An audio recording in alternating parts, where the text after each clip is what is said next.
عنه فانتهوا سبحان ربك رب العزة عما يصفون وسلام على المرسلين والحمد لله رب العالمين.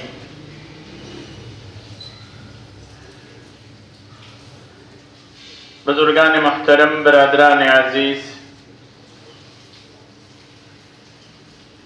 ہمارا سلسلہ گفتگو چل رہا ہے اسلامی معاشرت کے حوالے سے. اللہ رب العزت نے ہمیں زندگی کے ہر موقع کے اعتبار سے پوری طرح سے ہماری رہنمائی کی. اسی میں اسلامی طور طریقہ اور اسلامی معاشرت کیا ہے اس بات کو بھی سمجھائے. آپ جانتے ہیں کہ اسلامی معاشرت اور حقوق اور فرائض ایک دوسرے کے ساتھ ملے ہوئے ہیں. جیسے جیسے حقوق اور فرائض کی ادائیگی ہوتی چلی جائے گی ویسے ہی اسلامی معاشرہ قائم ہوتا چلا جائے گا. اور اسی کو دوسرے انداز میں کہ شریعت کو اگر ہم غور کرتے ہیں تو کچھ احکامات ایسے ہیں جن کا تعلق اللہ تعالیٰ کی ذات کے ساتھ ہے یعنی حقوق اللہ ہیں، اور کچھ ایسے احکامات ہیں جن کا تعلق مخلوقات کے ساتھ ہے یعنی حقوق العباد. جیسے حقوق اللہ کو پورا کرنا اس کا ہم سے مطالبہ ہے، بالکل اسی طرح حقوق العباد کو پورا کرنا اس کا بھی ہم سے مطالبہ ہے. حقوق العباد اس کی اہمیت کو بھی قرآن و سنت میں وضاحت کے ساتھ اور تفصیل کے ساتھ اس کو ذکر کیا گیا. اور بلکہ گزشتہ جمعہ یہ بات ذکر کی تھی کہ اگر شریعت کے تمام احکامات کو اگر ہم جمع کریں اور پھر ان کو 4 حصوں میں تقسیم کریں تو ایک حصہ ایسا ہے جس میں سارے حقوق اللہ آ جاتے ہیں، اور 3 حصے ایسے ہیں جن میں حقوق العباد کو بتایا گیا.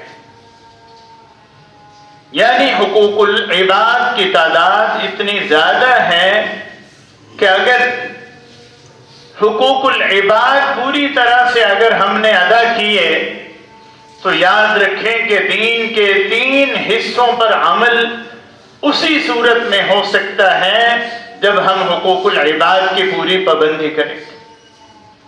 پھر آپ یہ بات جانتے ہیں کہ انسان صفات کی بنیاد پر بنا کرتا ہے، اور اگر اچھی صفات نہ ہو تو وہ بگڑتا چلا جاتا ہے. صفات انسان کو بناتی ہیں، اور اگر اچھی صفات کم ہوتی چلی جائیں اور یہاں تک کہ اچھی صفات ختم ہو کر دوسری طرح کی عادات اور طور طریقے اس کی زندگی میں شامل ہو جائیں تو ایسا ہی انسان اس کو برا انسان کہا جاتا ہے. ظاہر کے اعتبار سے انسان جسامت کے اعتبار سے اچھا یا برا نہیں، بلکہ اس کے جسم سے نکلنے والے اعمال ہیں جو اس کو اچھا یا برا بناتے ہیں. قرآن کریم نے اسی بات کو مختلف انداز میں ذکر کیا، اور اللہ کے نبی صلی اللہ تعالی علیہ وسلم نے احادیث میں اس کی وضاحت فرمائی. مسلم شریف کی ایک روایت میں اللہ کے نبی صلی اللہ تعالی علیہ وسلم فرما رہے ہیں احتجت الجنت والنار. ایک موقع پر جنت اور جہنم کے درمیان بحث ہوئی، جنت اور جہنم کے درمیان مناظرہ.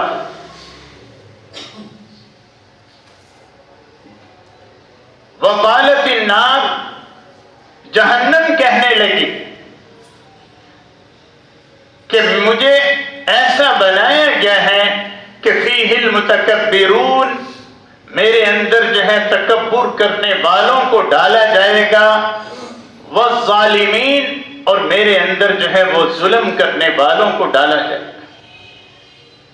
وقالت الجنہ، اس کے جواب میں جنت نے کہا کہ مجھے ایسا بنایا گیا ہے کہ فیہم الضعفاء المسلمین، مسلمانوں میں سے جو جتنے کمزور ہوں گے وہ جنت میں داخل کیے جائیں گے، والمساکین فیہم، اور ان مسلمانوں میں سے جو مساکین ہوں گے وہ جنت میں جو ہے وہ داخل کیے جائیں گے۔ لمبی حدیث ہے، اس کا شروع کا حصہ میں نے یہ ذکر کیا جو مسلم شریف کی حدیث کے الفاظ ہیں۔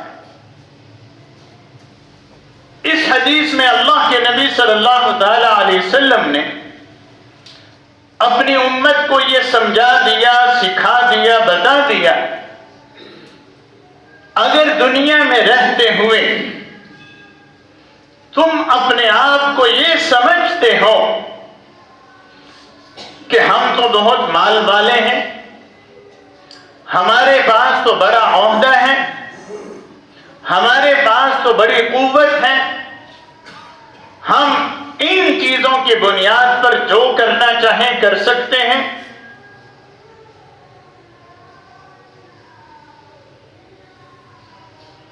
لیکن یہی وہ چیزیں ہیں کہ جس کی وجہ سے انسان الجبارون، المتکبرون، جبار بن جائے گا، متکبر بن جائے گا، اور متکبر بننے کی صورت میں بھی اور جبار بن جائے جب انسان دوسرے پر حکم چلائے اور دوسرے کو حقیر سمجھے، اپنے کو افضل سمجھے، چاہے وہ مال کی بنیاد پر ہو، چاہے عہدے کی بنیاد پر ہو، چاہے کسی بھی بنیاد پر ہو، ایسا شخص الجبارون میں شامل ہو جاتا ہے۔ اور حدیث میں بتا دیا کہ اس کا انجام کیا ہوگا۔ اسی لیے اگر ہم غور کرتے ہیں، قرآن کریم میں 24ویں بارے میں صاف طور پر لکھا ہے کہ قیامت والے دن اللہ رب العزت زمین اور آسمان سب کو اپنے دائیں ہاتھ میں لیں گے اور ایک جھٹکا دینے کے بعد پوچھیں گے این الجبارون، کہاں ہیں وہ جبار لوگ جو دوسروں کو حقیر سمجھا کرتے تھے؟ این الملوک، کہاں ہیں وہ بادشاہ لوگ جو یہ سمجھا کرتے تھے کہ ہمارا حکم چلتا ہے؟ کہاں ہیں وہ مالدار لوگ جو یہ سمجھا کرتے تھے کہ پیسے کی بنیاد پر ہم سب کچھ کروا سکتے؟ پھر اللہ رب العزت پوچھیں گے کہ لمن الملک اليوم، بتاؤ آج کس کی بادشاہت ہے؟ کوئی جواب دینے والا نہیں ہوگا۔ پھر اللہ رب العزت خود ہی جواب دیں گے للہ الواحد القہار، آج اکیلے اللہ کی بادشاہت ہے، وہی قہار ہے، سب جابروں کو پکڑنے والا، سب ظالموں کو سزا دینے والا اللہ، آج اس کی حکومت ہے۔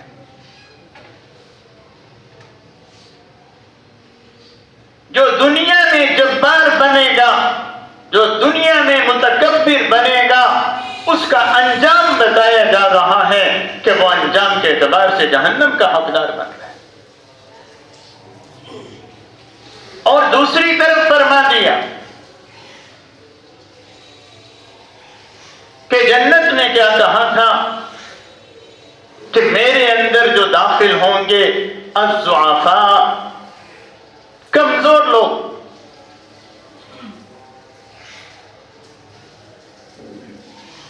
ایسے سادہ لوگ جن کے پاس دنیا کی فراوانی نہیں، دنیا کی چیزیں نہیں، دنیا کا مال و متاع نہیں، دنیا کا عہدہ نہیں، اور دنیا میں ان کی بات سنی نہیں جاتی. الضعفاء. لیکن دوسری حدیث میں اللہ کے نبی صلی اللہ علیہ وسلم نے صاف طور پر فرما دیا کہ ان ضعفاء میں ایسے لوگ موجود ہیں، ان کمزور لوگوں میں ایسے لوگ شامل ہیں، لو اقسم ابرها، اگر وہ اللہ پر کسی چیز کی قسم کھا لیں تو اللہ ان کی قسم کو پورا کر دیتے ہیں. اللہ کے نبی صلی اللہ علیہ وسلم مسجد نبوی میں تشریف فرما ہے. ایک صاحب سامنے سے وضو کر کے گزرے ہیں. آپ نے پوچھا کہ ان کے بارے میں تم کیا کہتے ہیں؟ کہا کہ یہ مسلمانوں میں سے کمزور شخص ہے، ضعفاء میں سے ہے. اگر کہیں کھڑے ہو کر بات کرے تو اس کی بات کو سننے کے لیے لوگ متوجہ نہ ہو. کہیں شادی کا پیغام بھیجے تو اس کو کوئی قبول نہ کرے. اللہ کے نبی صلی اللہ علیہ وسلم خاموش ہو. تھوڑی دیر کے بعد دوسرے صاحب گزرے، ان کے بارے میں پوچھا. صحابہ اکرام نے کہا کہ یہ مالدار لوگوں میں سے ہے، جہاں وہ بات کرے لوگ اس کی بات توجہ سے سنیں، جہاں نکاح کا پیغام بھیجے وہاں نکاح کا پیغام قبول کیا جائے. اللہ کے نبی صلی اللہ تعالی علیہ وسلم فرما رہے ہیں کہ یہ جو دوسرا شخص ہے، اگر اس سے پوری زمین بھر جائے، اللہ کی نظر میں یہ سارے مل کر اس پہلے شخص کا مقابلہ نہیں کر سکتے. چنانچہ علامہ ابن کثیر رحمہ اللہ نے تاریخ ابن کثیر میں لکھا ہے کہ اللہ کے نبی صلی اللہ تعالی علیہ وسلم سحری کا کھانا کھا رہے تھے. حضرت بلال حبشی رضی اللہ تعالیٰ آپ کے پاس آئے کہ اگر آپ نے کھانا کھا لیا ہے تو میں جو ہے وہ بس جا کر اذان دوں کہ صبح صادق ہوا چاہتی ہے. ابھی آپ کھانا کھا رہے تھے، واپس چلے گئے، پھر تھوڑی دیر بعد ہی دوبارہ آئے، کہنے لگے اللہ کے نبی صلی اللہ علیہ وسلم صبح صادق ہو گئی، آپ کھانا کھانا بند کر دیں. یہ کہہ کر پھر باہر چلے، باہر گئے ہیں، وہاں سے پھر واپس پلٹ کر آئے. آ کر کہا کہ اللہ کے نبی صلی اللہ علیہ وسلم سے کہ اللہ کی قسم صبح صادق ہو گئی ہے، آپ کھانا کھانا بند کر دیں. اللہ کے نبی صلی اللہ علیہ وسلم وہیں آپ نے ہاتھ روک دیا اور ایک جملہ ارشاد فرمایا کہ بلال، ابھی کہاں صبح صادق ہوئی تھی، لیکن اللہ تعالیٰ نے تمہاری قسم کو جھوٹا ہونے سے بچانے کے لیے آج صبح صادق جلدی کر دی.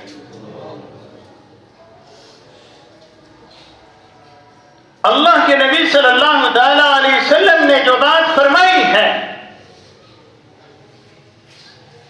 کہ ضعفاء میں، کمزور لوگوں میں ایسے افراد موجود ہیں کہ لو اقسم علی اللہ، اگر وہ اللہ پر کوئی قسم کھا لیں تو اللہ ان کی قسم کو پورا کر کے دکھائیں گے.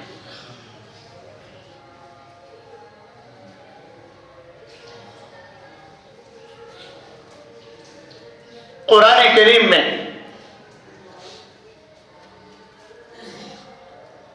دو موقع ایسے ہیں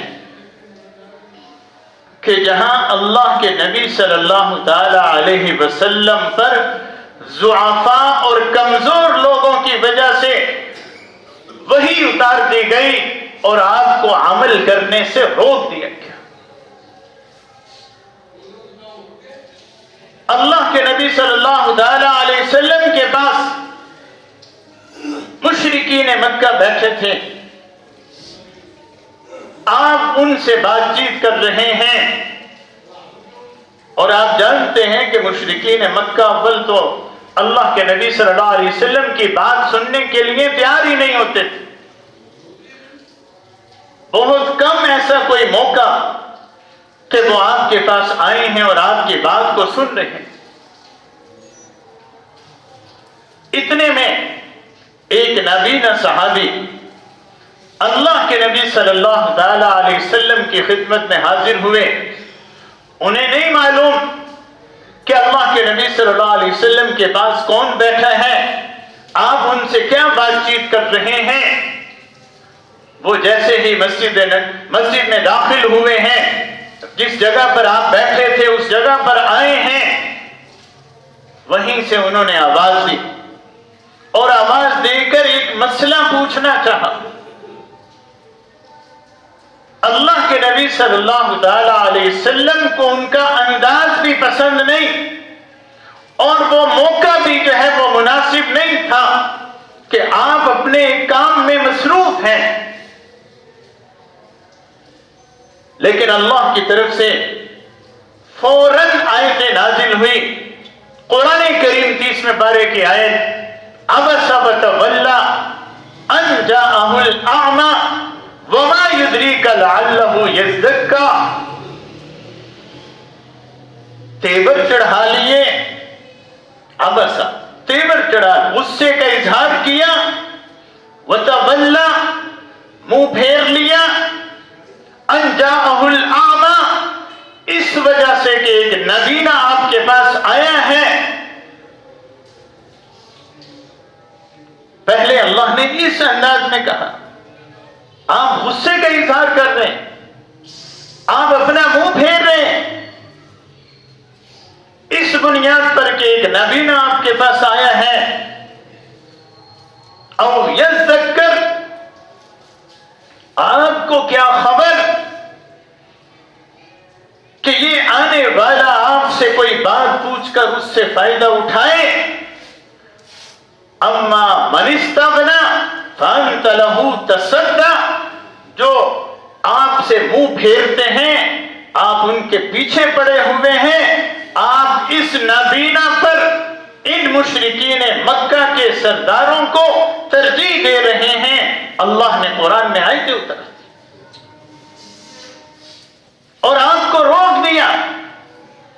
یہ سارے مشرکین مکہ، ان کی اللہ کی نظر میں کوئی حیثیت نہیں، ان سب کو چھوڑ کر وہ جو آنے والا نابینا شخص ہے، مسلمان ہے، ضعفاء میں سے ہے، وہ آپ کے پاس آیا ہے، وہ کوئی بات پوچھنا چاہ رہا ہے، آپ پہلے اس کو بتائیں گے اور پھر اس کے بعد ان سے بات کریں گے۔ قرآن کریم کا انداز ہے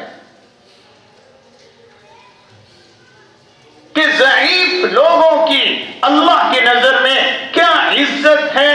قرآن میں اللہ نے انداز بنا کر آیتیں اتار کر بتا دیا۔ اور ایک دوسرے موقع پر 7ویں پارے میں اللہ کے نبی صلی اللہ علیہ وسلم موجود ہیں، مکہ مکرمہ دار ارقم۔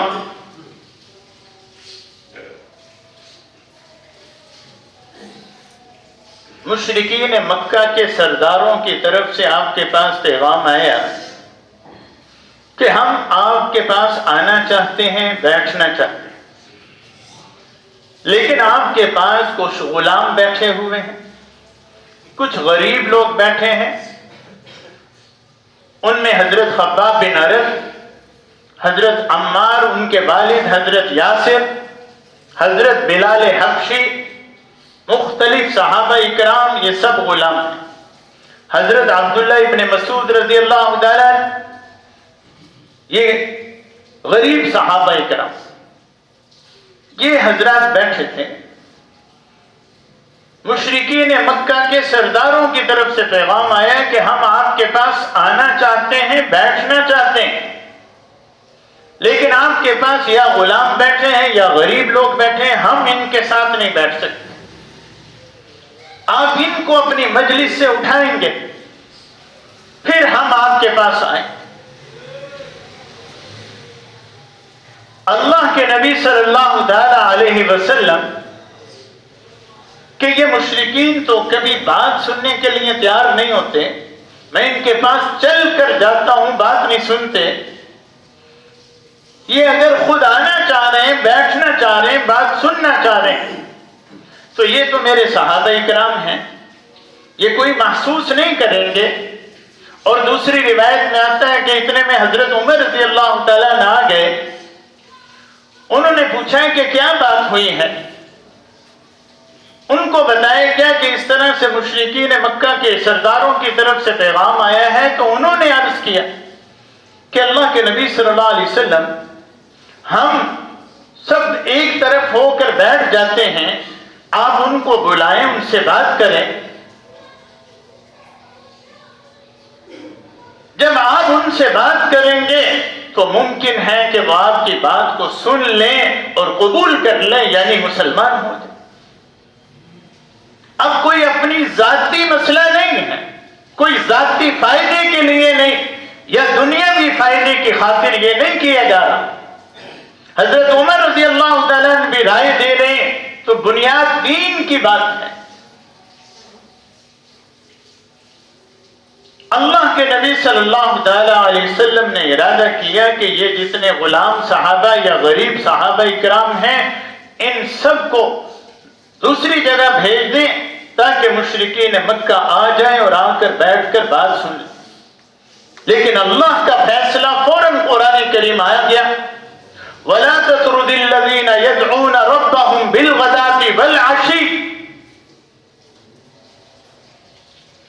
آپ کو اس بات کی اجازت نہیں ہے کہ جو یہ دین سیکھنے والے، قرآن پڑھنے والے ہیں، یہ صبح بھی آپ کی مجلس میں شریک رہتے ہیں، شام کو بھی آپ کی مجلس میں بیٹھے ہوئے نظر آتے ہیں، آپ کو اجازت نہیں ہے کہ آپ ان کو اپنی مجلس سے ہٹا کر دوسری طرف بھیجیں۔ بات بالکل واضح تھی، لیکن اللہ نے قیامت تک آنے والوں کو سبق دینا تھا، رہنمائی کرنی تھی۔ تُرِيدُونَ عَرَضَ الدُّنْيَا، ایک جملہ بڑھا دیا، کیا تم دنیا کی چیزوں کو دیکھ کر فیصلہ کرو گے؟ دنیا کی چیزوں کو دیکھ کر تم فیصلہ کرو گے؟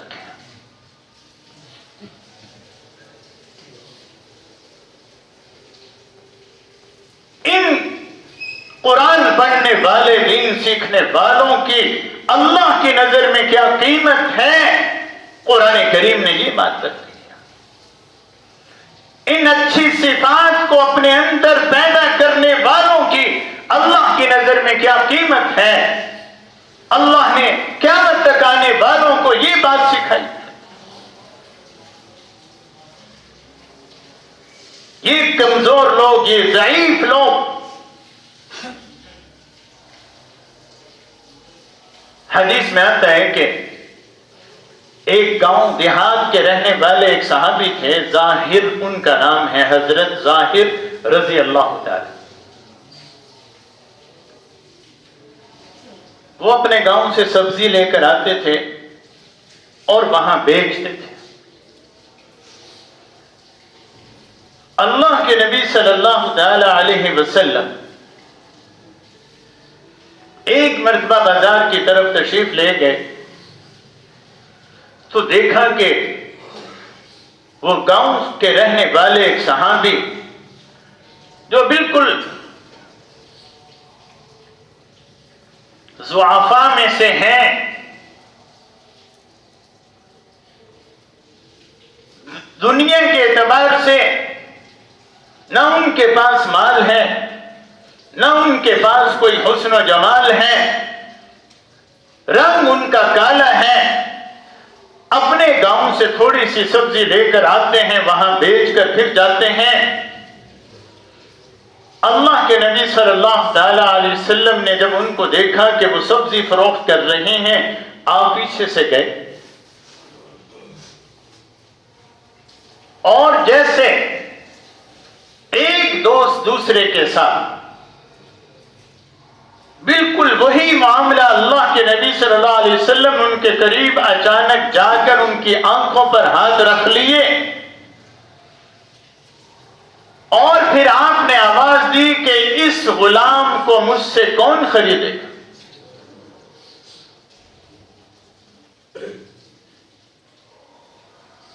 اب شروع میں تو وہ کہ پتہ نہیں کس نے مجھے پکڑا ہے، وہ اپنے آپ کو چھڑانے کی کوشش کر رہے، لیکن جیسے ہی اس نے آواز سنی تو وہ فوراً پہچان گیا کہ یہ اللہ کے نبی صلی اللہ علیہ وسلم کی آواز ہے، تو پہلے تو اپنے آپ کو چھڑانا چاہ رہا تھا، اب اللہ کے نبی صلی اللہ علیہ وسلم کے جسم کے ساتھ اپنے جسم کو لگانا چاہ رہے۔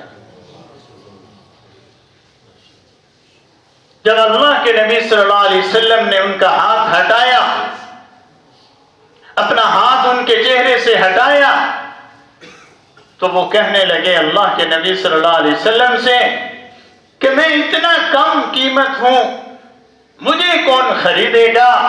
اللہ کے نبی صلی اللہ علیہ وسلم نے فرمایا کہ تو دنیا والوں کی نظر میں بے شک کم قیمت ہو، لیکن اللہ کی نظر میں تیری بہت قیمت ہے۔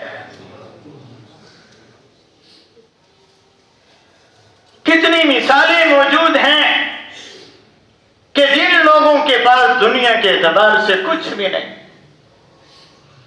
جن کو لوگ یہ سمجھتے ہیں کہ یہ ضعفاء میں سے ہیں، ان کے پاس مال بھی نہیں، ان کے پاس حسن و جمال بھی نہیں، ان کے پاس عہدہ بھی نہیں، ان کے پاس دنیا کی چیزیں بھی نہیں، لیکن اللہ کی نظر میں ان کی قیمت کیا ہے؟ اللہ کے نبی صلی اللہ تعالی علیہ وسلم یہ سمجھا رہے ہیں، کیونکہ انسان صفات کی بنیاد پر بنتا ہے، یا پھر صفات نہ ہو تو وہ بگڑتا ہے۔ اور یہ کئی موقعوں پر یہ بات میں نے ذکر کی ہے کہ قرآن کریم کا انداز ہی یہ ہے، قرآن کسی کی تعریف نہیں بتاتا کہ اس کی تعریف اس طرح سے کرو، اس طرح سے کرو۔ جب بھی ہم قرآن سے رہنمائی لیں گے، اگر ہم قرآن سے پوچھیں گے کہ ایمان والا کون ہے، تو وہ یہ نہیں بتائے گا کہ جو اللہ پر بھی ایمان رکھتا ہو، اللہ کے نبیوں پر بھی، کتابوں پر بھی، اور قیامت کے دن پر بھی، اور مرنے اور کے بعد کی زندگی پر بھی۔ عام طریقہ یہی ہے کہ جب کوئی تعریف پوچھی جائے تو یہ بتایا جاتا ہے کہ مسلمان کس کو کہتے ہیں، ایمان والا کس کو کہتے ہیں، لیکن قرآن کا یہ انداز نہیں۔ اب قرآن سے پوچھیں گے کہ ایمان والا کون ہے، 18ویں پارے کے شروع میں اللہ رب العزت نے پہلی آیت میں یہی بات فرما دی کہ قد افلح المؤمنون، ایمان والے لوگ کامیاب ہو گئے۔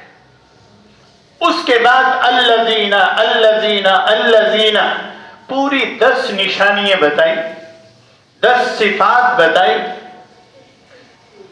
کہ اللہ کی نظر میں ایمان والا ہونے کے لیے ضروری ہے کہ وہ اپنے اندر یہ 10 صفات پیدا کرے، اپنے اندر 10 خوبیاں پیدا کرے۔ جس کے اندر صفات ہوں گی، الذین هم فی صلاتهم خاشعون، جو نمازیں تو پڑھتے ہیں لیکن نماز کے کون سی نماز؟ جو خشوع و خضوع والی نماز۔ والذین هم عن اللغو معرضون، جتنی بیکار چیزیں ہیں ان میں اپنا وقت نہیں لگاتے، وہ تمام بیکار چیزوں سے اپنے آپ کو بچاتے ہیں۔ ایمان والوں کی صفات بتائی جا رہی، 10 صفات بتانے کے بعد اللہ نے فیصلہ سنایا کہ جس آدمی نے اپنے اندر یہ 10 خوبیاں، 10 صفات پیدا کر لی جو 18ویں پارے کے بالکل شروع میں لکھی ہیں، اللہ فرما رہے اولئک هم الوارثون، اولئک هم الوارثون الذین یرثون الفردوس هم فیها خالدون۔ یہ 10 صفات والے ایسے لوگ بن جائیں گے جن کو اللہ رب العزت جنت الفردوس کا وارث بنا دے، اور یہ جنت الفردوس میں داخل ہو کر وہاں پر ہمیشہ اللہ کی نعمتوں میں رہے۔ صفات کی بنیاد پر انسان بنتا ہے۔ قرآن کریم میں اللہ نے یہ بات سمجھائی۔ یہ تو ہے کہ سارے ایمان والوں سے مطالبہ ہے کہ یہ صفات اپنے اندر پیدا کریں، لیکن کچھ ایمان والے ایسے ہیں کہ جن کا مرتبہ مقام باقی ایمان والوں سے اونچا ہے۔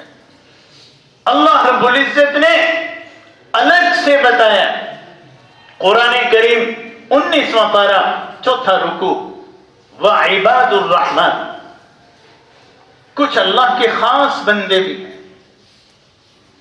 کچھ اللہ کے خاص بندے بھی ہیں۔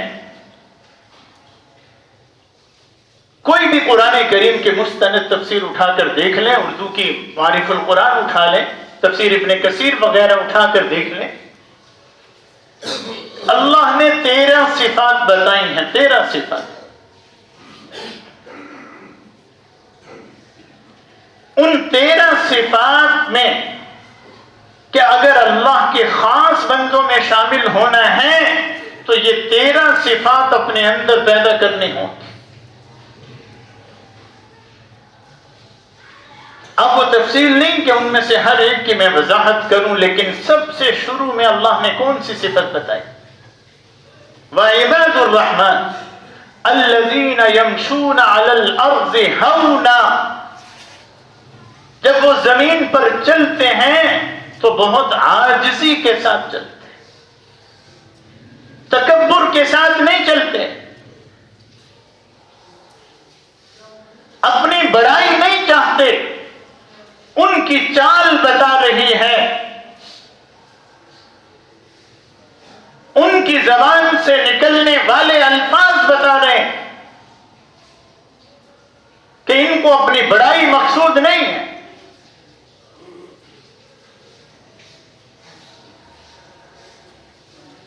علامہ ابن کثیر رحمہ اللہ نے اللہ کے نبی صلی اللہ تعالی علیہ وسلم کے چلنے کے طریقے کو جب ذکر کیا تو وہاں پر ایک جملے میں، ایک لفظ میں یہ بات فرمائی کہ اللہ کے نبی صلی اللہ علیہ وسلم اپنا قدم مبارک اتنی آرام آرام سے رکھتے تھے کہ اگر خشک پتے پر پاؤں رکھا جائے تو اس میں سے بھی آواز پیدا نہ ہو، ایسے چلتے تھے کہ آپ کی چال بتاتی تھی۔ اور قرآن کریم میں صاف طور پر لکھا ہوا ہے،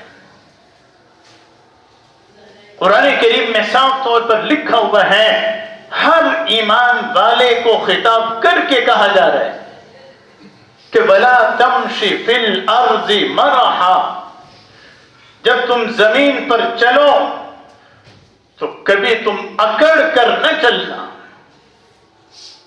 جب تم زمین پر چلو تو کبھی اکڑ کر نہ چلنا۔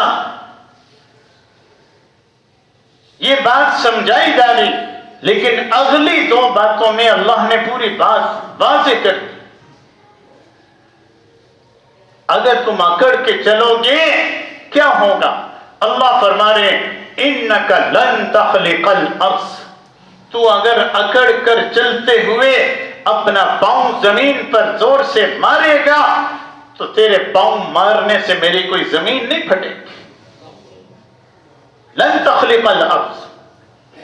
اور اگر تو تکبر کے ساتھ چلتے ہوئے کاندھے کو اکڑا لے گا، سینہ تان کر چلے گا تو ولن تبلغ الجبال طولا، تیرا کاندھے اکڑا کر اور سینہ تان کر چلنے سے تیرا قد میرے پہاڑوں سے اونچا نہیں ہو سکتا۔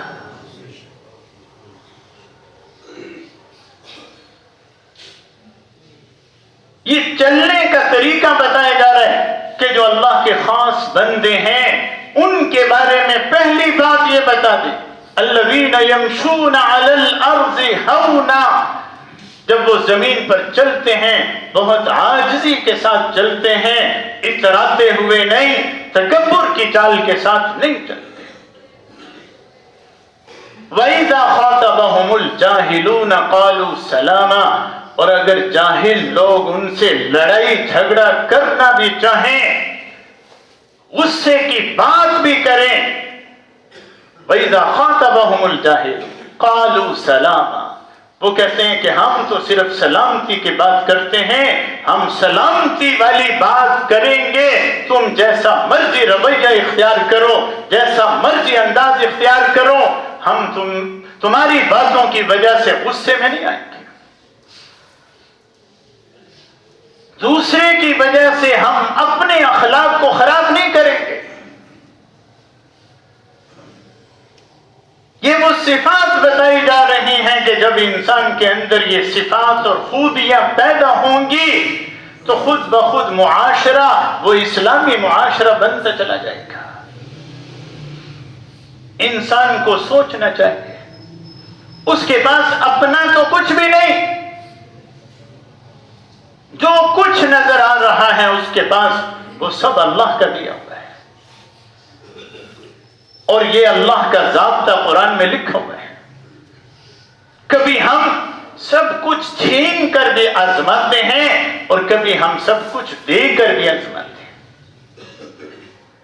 قرآن میں دونوں باتیں لکھی ہیں۔ وَلَنَبْلُوَنَّكُمْ بِشَيْءٍ مِّنَ الْخَوْفِ وَالْجُوعِ وَنَقْصٍ مِّنَ الْأَمْوَالِ وَالْأَنفُسِ وَالثَّمَرَاتِ، ہم ضرور تمہیں آزمائیں گے، کبھی تمہارے اوپر خوف طاری ہوگا، کبھی مال کی تنگی آ جائے گی، کبھی موت طاری ہوگی، کبھی تمہارا فلاں فوت ہو گیا، کبھی فلاں فوت ہو گیا، کبھی اللہ کی طرف سے آزمائشیں آئیں گی۔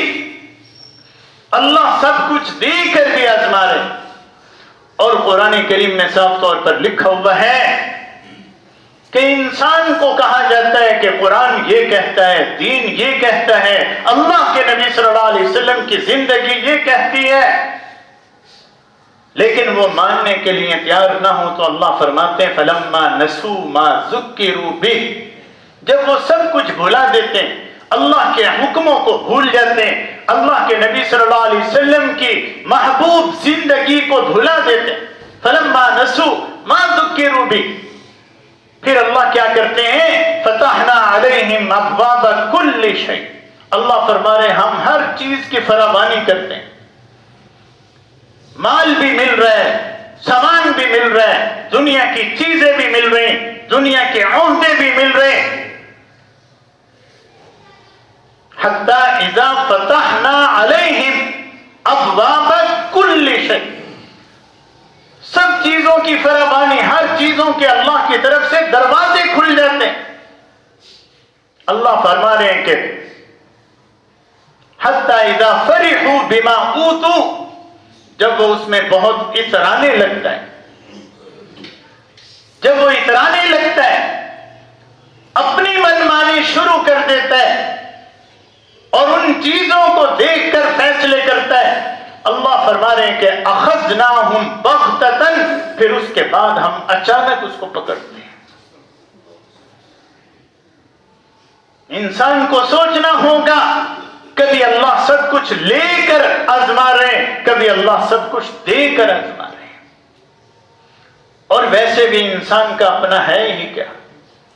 قرآن کریم 11ویں پارے کے 3 رکوع کی پہلی آیت میں لکھا ہوا ہے ان اللہ اشترى من المؤمنین انفسهم واموالهم بان لهم الجنہ، ایمان والوں کو خطاب کر کے اللہ نے فرما دیا کہ جتنے ایمان والے ہیں میں نے ان سے ان کی جان کو بھی خرید لیا، ان کے پاس جو مال ہے وہ بھی میں نے خرید لیا، ان کی جان بھی خرید لی، مال بھی خرید لیا، اور سودا یہ ہوا ہے کہ تم اپنی جان بھی میری مرضی کے مطابق استعمال کرو گے، تم اپنا مال بھی میری مرضی کے مطابق استعمال کرو گے، تو سودا یہ ہوا ہے کہ اس جان اور مال کے بدلے میں تمہیں جنت ملے گی۔ لیکن دنیا میں یہ دونوں چیزیں تمہارے پاس ہیں، جان بھی ہے، مال بھی ہے۔ اب میں یہ دیکھوں گا کہ میری چیز کو میری مرضی کے مطابق خرچ کرو گے یا میری چیز کو تم اپنی مرضی کے مطابق خرچ کرو گے۔ یہی انسان کا امتحان ہے۔ اس کے پاس کچھ بھی اپنا نہیں، جان ہے وہ بھی اللہ کی ہے، مال ہے وہ بھی اللہ کا ہے، اور سودا ہو چکا ہے جنت کے بدلے میں، یہ اللہ خرید چکے۔ اس کو اختیار نہیں ہے کہ جان اپنی مرضی کے مطابق خرچ کرے یا مال اپنی مرضی کے مطابق خرچ کرے۔ اور اگر اپنی مرضی کے مطابق خرچ کرے گا تو میں نے شروع میں بتا دیا کہ جنت اور جہنم میں جو مناظرہ ہوا، اللہ کے نبی صلی اللہ علیہ وسلم نے پہلے بتا دیا کہ جتنے جابر لوگ ہیں، جتنے متکبر لوگ ہیں، جہنم نے بتا دیا کہ ان سب کا ٹھکانہ وہ جہنم ہے۔ اور جنت نے بتا دیا کہ جتنے ضعفاء ہیں، جتنے مساکین ہیں، جو اپنی منمانی نہیں کرتے، وہ ہر موقع پر اللہ کی بات کو دیکھ کر اللہ کے حکم کو پورا کرتے ہوئے چلتے ہیں، جنت نے بتا دیا کہ میرا ٹھکانہ سارے ضعفاء، سارے کمزور لوگ وہ جنت میں جائیں گے اور سارے کے سارے مساکین وہ جنت میں جائیں گے۔ ہمیں فیصلہ کرنا ہے کہ ہم جنت میں جانے والوں کی صفات اپنے اندر پیدا کر رہے ہیں یا جہنم کی طرف جانے والوں کی عادات اور ان کی جو صفات ہے وہ ہمارے اندر پیدا ہو رہی ہیں۔ اگر ہم نے اسلامی معاشرہ قائم کرنا ہے تو پھر ہمیں اپنے گھر والوں اور خود اپنے آپ کو اور اپنے پڑوسیوں کو دیکھنا ہے کہ ان کے اندر کون سی صفات ہیں اور کون سی صفات کی بنیاد پر وہ زندگی بسر کر رہے ہیں۔ اللہ رب العزت سے دعا ہے